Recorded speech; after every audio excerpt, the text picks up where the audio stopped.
இருக்கிற ஒரு romantic comedy drama movie தான் ஆஃபீஸ் ரொமான்ஸ். இந்த படத்தில் நம்ம ஜெனிஃபர் லோபஸ் தான் லீட்லாம் ப்ளே பண்ணியிருக்காங்க. படம் நமக்கு தமிழ் டப்பிங்கோட இப்போ நெட்ஃப்ளிக்ஸில் ஆட இருக்குது. படத்தோட மொத்த ரன் டைம் ஒரு 2 மணி நேரம் கிட்ட இருக்கும். இந்த படத்தோட சிம்பிளான கதைன்னு பார்த்தாக்க, ஒரு பெரிய ஹேர்லைனோட சிஓ இருக்கக்கூடிய நம்ம ஹீரோயின் அவங்க கம்பெனிக்குள்ள யாரும் லவ் பண்ணக்கூடாது, ரிலேஷன்ஷிப்ல இருக்கக்கூடாதுன்னு ஒரு ஸ்ட்ரிக்டான ரூல்ஸை போட்டுருக்காங்க. இவங்க இப்படி இருக்க இன்னொரு பக்கம் லாயர் நம்ம ஹீரோவா உள்ள வராரு.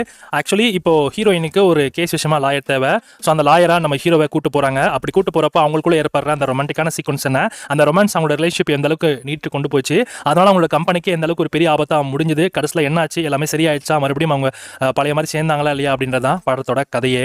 ஓவராலா இந்த படம் வந்து செம காமெடியா இருந்துச்சு. ஆக்சுவலி இந்த படம் வந்து ஏ சர்டிஃபைட் படம் தான். ஏன்னா ஏ சர்டிஃபைட்னு வந்து ரொம்ப எக்ஸ்ட்ரீமாலாம் அவங்க போல, பட் ஆனால் நல்லாவே பண்ணியிருக்காங்க. எங்கேஜிங்கான ஸ்க்ரீன் பிளே, நிறைய இடத்துல காமெடி எலிமெண்ட்ஸ் நல்லா இருந்துச்சு. அண்ட் தமிழ் டப்பிங் டைலாக்ஸ்லாம் கூட ரொம்ப நல்லா இருந்தது. குறிப்பாக பச்சையாக கெட்ட வார்த்தை பேசியிருக்காங்க. அதனால தனியாக அந்த மட்டும் இந்த படத்தை பாருங்க. ஏ சர்டிஃபைட் சீன்ஸ்னு பார்த்தாக்க ஒரு சில என்ன சொல்ற ரொமான்டிக்கான சீன்ஸ் இருக்கு, இன்டிமேட்ஸான சீக்வன்ஸ் இருக்கு. அண்ட் ஓவராலா ஹீரோக்கும் ஹீரோயினுக்கும் உள்ள இருக்க அந்த நல்ல பாண்ட் சூப்பராக காமிச்சிருக்காங்க. அழகாக இருந்தது பார்க்கவே, ரொம்ப க்யூட்டாகவும் அதே சமயத்தில் பேசிக்கிற டைலாக்ஸாக இருக்கட்டும், அவங்களுக்குள்ள இருக்க அந்த அண்டர்ஸ்டாண்டிங் ஆகட்டும், எல்லாமே செம்மையாக இருந்தது. கண்டிப்பாக இந்த படத்தை எல்லாமே ட்ரை பண்ணலாம். இது வந்து ஒரு ரொமான்டிக் காமெடி ட்ராமா மூவி தான்.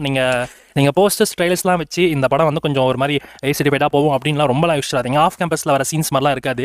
அப்படியே நார்மலாக இருக்கும். எல்லா யூஸ்வலான ஹாலிவுட் படங்கள்லாம் ஆஃபீஸ் ரொமான்ஸ் எப்படி இருக்குமோ அந்த மாதிரி தான் இருக்குது. ஸோ ட்ரை பண்ணி பாருங்கள். நல்லா ஜாலியாக காமெடியாகவே போகுது, நல்லா இன்ட்ரெஸ்டிங்காக இருக்குது. ட்ரை பண்ணி பாருங்க அப்படின்னு சொல்லுங்கள். அந்த படத்துக்கு SRS ரேட்டிங்ஸ் ஆனால் 5க்கு 3.5 கொடுக்கலாம். நெட்ஃப்ளிக்ஸ் இந்த படம் தமிழ் வெர்ஷன் இப்போ அவைலபிளாக இருக்குது. செக் பண்ணி பாருங்கள்.